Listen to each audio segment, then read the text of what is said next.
నోటాకేసిన ఓట్లు కూడా ఈసారి జనసేనకే పడాలి. ఎందుకంటే నోటా చాలా కోపం తెస్తారు ఓటు. ప్రజాస్వామ్యం మీద గౌరవం ఉండి మాకు ఈ పార్టీలు పనిచేయట్లేదన్న కోపంతో నిరసన తెలియచేయటం, అలాంటి ఓట్లు కూడా పిఠాపురంలో ఎక్కువ ఉన్నాయి. పిఠాపురం మధ్యతరగతి మనుషులు ఎక్కువ. అక్కడ కడుపు కాలే మనుషులు ఎంత ఉన్నారో, ఎందుకంటే మధ్యతరగతి మనిషి అన్ని అర్థం చేసుకోగలడు. కడుపు కాలిన ఒక మత్స్యకారుడి బాధ అర్థం చేసుకోగలడు. తనకేమో పాలసీస్ ఏమి ఉండవు, తనకి చేయూతనిచ్చే పథకాలు తనకి ఏమి ఉండవు. తన కష్టం మీద తన బతకాలి, అన్నిటినీ అధిగమిస్తూ ముందుకెళ్ళాలి. అలాంటి మధ్యతరగతి మనుషులు ఎక్కువ ఉన్న పిఠాపురం ఇది. విద్యా సంస్థలు కానీ నిస్సహాయంతో ఇసుక తవ్వేసుకుంటూ వెళ్ళిపోతుంటే నిస్సహాయంగా చూసే ఎంతోమంది పెద్దలు నేను చూశాను. అక్కడ నా దగ్గరికి వచ్చి మాట్లాడుతూ ఉంటే నాకు అనిపించింది, అరే నేను కనుక ఉండుంటే కొంచెం ఏదన్నా చేదోడు వాదోడుగా ఉండేవాడిని, ఇంత ఇసుక దోపిడీ లేకుండా చూసేవాడిని అని అనిపించింది నాకు. ఎవ్వరూ మన సహజ వనరులను ఎవ్వరూ దోపిడీ చేయకుండా అవసరం మేరకు తీసుకునేలాగా అడ్డగోలుగా తవ్వేయకుండా ఎక్కడ పిఠాపురాన్ని భయపెడతానంటే దానికి నేను అండగా నిలబడతాను. అంటే మీకు ఇప్పుడు పెద్దిరెడ్డి గారి అబ్బాయి మిథున్ రెడ్డి గారు సంపూర్ణంగా నన్ను నిలువరించే బాధ్యత ఆయన తీసుకున్నారంట. అంటే ఇది ఎందుకు చెప్తున్నానంటే, ఒక సందర్భంలో నేను ఆయన్ని ఢిల్లీలో కలిశాను. ఆ మాటల సందర్భంలో ఆయన అన్న మాటలు ఏంటంటే, వాళ్ళ నియోజకవర్గంలో చిత్తూరులోని వాళ్ళ పీలేరు నియోజకవర్గంలో మేము ఎన్ని కష్టాలు పడైనా సరే, ఎంతమంది ఎదిరించైనా సరే మేము బయట వాళ్ళు మేమే కాపాడుకుంటాం ఆ నియోజకవర్గాన్ని అని చెప్పారు. ఇంకెవరిని రానివ్వరండి. అక్కడ మన పార్టీ కోసమే పోయినసారి ఒక యాదవ సమూహాలకు చెందిన ఒక యువకుడు మన పార్టీ తరఫున పోటీ చేస్తే పాపం చాలా భారీగా నామినేషన్ వేశారు, కానీ ఎలక్షన్లో ఓడిపోయారు. మీ ఓట్లు బాగానే వచ్చినాయి.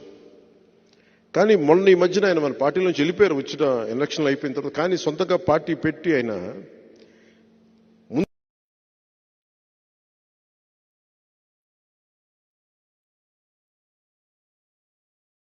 బీసీలకు అండగా ఉంటామంటే మేము మెతుకులు పడేస్తాం, మీరు ఏరుకోండి.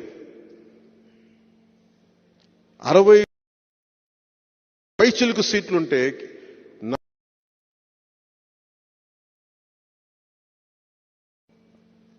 వీళ్ళు కూర్చోబెట్టి బీసీ అండగా ఉంటామని చెప్తారు.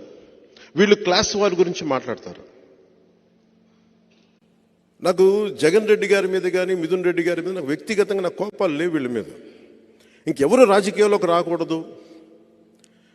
నేను ఉన్నది దశాబ్దం నుంచి నేను పోరాడుతూ ఉన్నాను. 4 దశాబ్దాలు ఉన్న తెలుగుదేశం పార్టీకి కూడా నేను అండగా ఉన్నాను.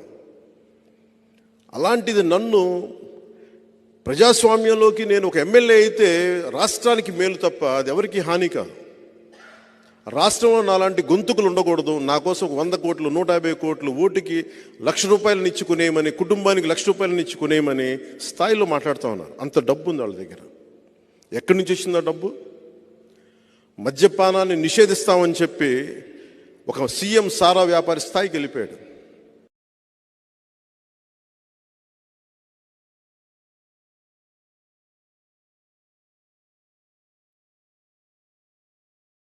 కుటుంబీకులు ఇంత డబ్బు పేరుకుపోయి వాళ్ళ దగ్గర ఏం చేయాలో తెలియక కొట్టుకుంటున్నారు వాళ్ళు. నేను వాళ్ళతో ఏం ఛాలెంజెస్ ఏం చేయట్లా. నాకు వాళ్ళ డబ్బు తాలూకు శక్తి నాకు బాగా తెలిసిన వాడిని. నేను ఒక్కటే కోరుకుంటాను, నిజంగా తల్లి దీవెన కనుకే ఉంటే నాకు మీ అందరి ఆశీస్సులు ఉంటే మనిషికి 1,00,000 పంపించినా 1,00,000 పంచినా అది పనిచేయదు. జనసేన గెలుస్తుంది, పవన్ కళ్యాణ్ గెలుస్తుంది.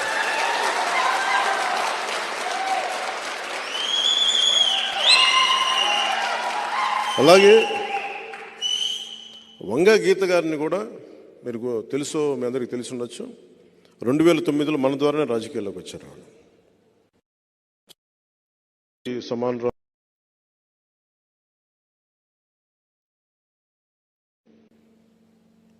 సో దురదృష్టవశాత్తు ఆవిడ ఉన్నారు. భవిష్యత్తులో ఆవిడ వైసీపీని వీడి జనసేనలోకి రావాలని నేను మనస్ఫూర్తిగా కోరుకుంటున్నాను.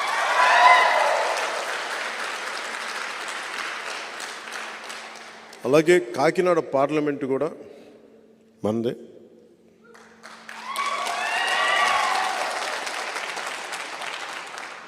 ఎందుకు కాకినాడ పిఠాపురం చాలా కీలకమైనవి భారతదేశానికి అంటే, మొట్టమొదటి కాంగ్రెస్ ప్లీనరీ పిఠాపురంలో జరిగింది. అలాగే చిన్న రాష్ట్రాలు విడిపోవాలన్న ఆలోచన కూడా మనకి కాకినాడలోనే మొదలైంది. సో కాకినాడ చాలా కీలకమైంది అన్ని మార్పులకి. మీ అందరూ విభిన్నమైన కులాల నుంచి వచ్చారు. నేను ఒక్క కులానికి పరిమితం అయిపోయే వ్యక్తిని కాదు. నా కులానికి నేను సంపూర్ణంగా గౌరవిస్తాను. అన్ని కులాలకి ఎంత గౌరవిస్తానో నా కులానికి కూడా అంతే గౌరవిస్తాను. కానీ కులం కోసం మిగతా కులాలతో గొడవ పెట్టేసి మీరంతా వేరు మేమంతా వేరు అని చెప్పి ఒంటరి అయిపోయి ఎవరికి కాకుండా పోవడం నాకు ఇష్టం లేదు. నాకు అది నేను పుట్టిన కులానికి కూడా మంచిది కాదు. కాకినాడ జిల్లా పిఠాపురం నియోజకవర్గం వైఎస్ఆర్సీపీ అభ్యర్థిగా వంగా గీత అనే నన్ను ప్రకటించడం జరిగింది. గౌరవ రాష్ట్ర వైఎస్ఆర్సీపీ పార్టీ అధ్యక్షులు గౌరవ ముఖ్యమంత్రి గారు జగన్మోహన్ రెడ్డి గారు అభ్యర్థిగా నన్ను ప్రకటించారు.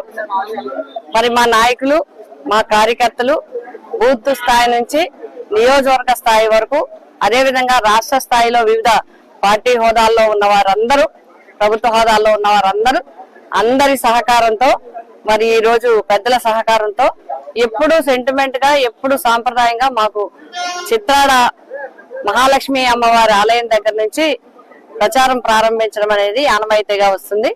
ఆ విధంగా ఈ రోజు మా నాయకులు, మా శ్రేయోభిలాషులు, పెద్దలు, కుటుంబ సభ్యులు అందరి ఒక్క సూచన సలహాలతో ఈ రోజు అమ్మవారిని దర్శించుకొని ఈ రోజు ఇక్కడి నుంచి మరి నియోజకవర్గ వైఎస్ఆర్సీపీ అభ్యర్థిగా నేను ప్రచారం ప్రారంభించడం జరుగుతుంది.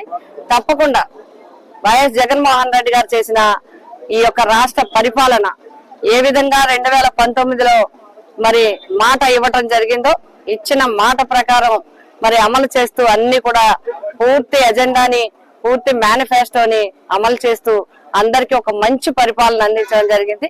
కాబట్టి మరి ఈ రోజు తప్పకుండా వైఎస్ఆర్సీపీ పార్టీ రాష్ట్రంలో మళ్లీ విజయం సాధించి వైఎస్ జగన్మోహన్ రెడ్డి గారు ముఖ్యమంత్రిగా మరి ప్రమాణ స్వీకారం చేయబోతారు. అదే విధంగా పిఠాపురం నియోజకవర్గ ప్రజలందరూ కూడా, పిఠాపురం నియోజకవర్గంలో అందరూ కూడా గతంలో మరి ఎమ్మెల్యేగా అదే విధంగా వివిధ హోదాల్లో నియోజకవర్గ ప్రజలతో సత్సంబంధాలు ఉన్నాయి, అనుబంధం ఉంది. అదే విధంగా అనేక కార్యక్రమాలు ఈ నియోజకవర్గ అభివృద్ధి కోసం, నియోజకవర్గ ప్రతిష్టను పెంచడం కోసం మరి నేను కూడా అనేక కార్యక్రమాలు చేశాను. వారి ఇంటి బిడ్డగా, వారి ఆడపడుచుగా అందరూ కూడా మరి నన్ను యాక్సెప్ట్ చేస్తారు. కులాలకు అతీతంగా, మతాలకు అతీతంగా అందరూ కూడా నన్ను వారి యొక్క సొంత బిడ్డగా, సొంత మనిషిగా, ఒక కుటుంబ